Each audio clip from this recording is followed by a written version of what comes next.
প্রিয় ফেসবুকবাসী, আসসালামু আলাইকুম। আমি শফিক।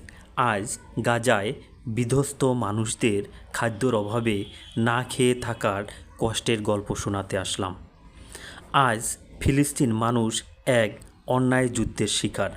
হত্যাকাণ্ড, ধ্বংস, নিপীড়ন, আহাজারি যেন ফিলিস্তিনে এক নিত্য নতুন ঘটনা।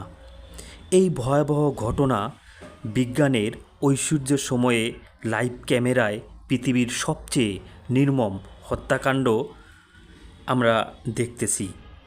আজ অনেক অনাহারে না খেয়ে অনেক কষ্টে দিন কাটাচ্ছেন এই যুদ্ধ বিধ্বস্ত ফিলিস্তিনির মানুষরা।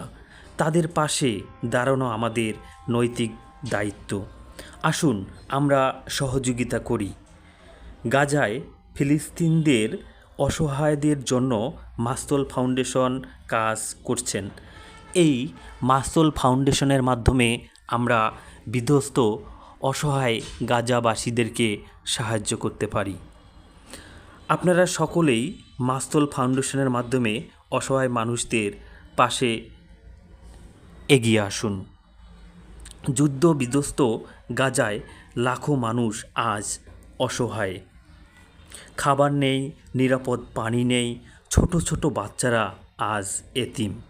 বিধবা বোনেরা স্বামী সন্তান ঘর হারিয়ে আজ দিশেহারা।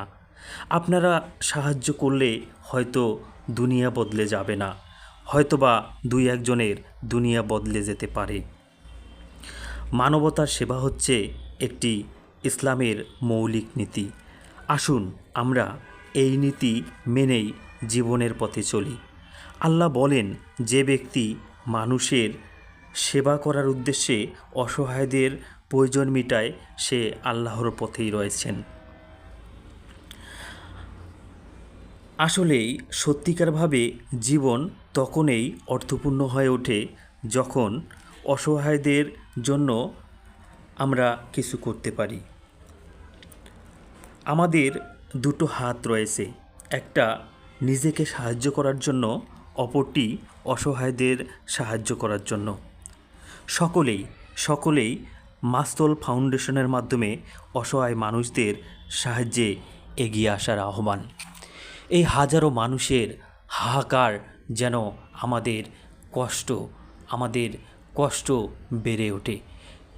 আমরা তখনই কষ্ট পাই যখন এই বিপদগ্রস্ত মানুষদের সাহায্য করতে পারি না। সম্মানিত ভিউয়ার্স, আপনাদের একটি সহযোগিতা একজনের জীবন বদলাতে পারে। আসুন আমরা এই নীতিকে মেনে নিয়ে বিপদগ্রস্তদের পাশে এগিয়ে আসি। সম্মানিত ভিউয়ার্স, আজ আর নয়, ভালো থাকবেন, সুস্থ থাকবেন। আবারও এই ফিলিস্তিনদের অসহায় মানুষদের বিভিন্ন গল্প শোনাতে চলে আসব।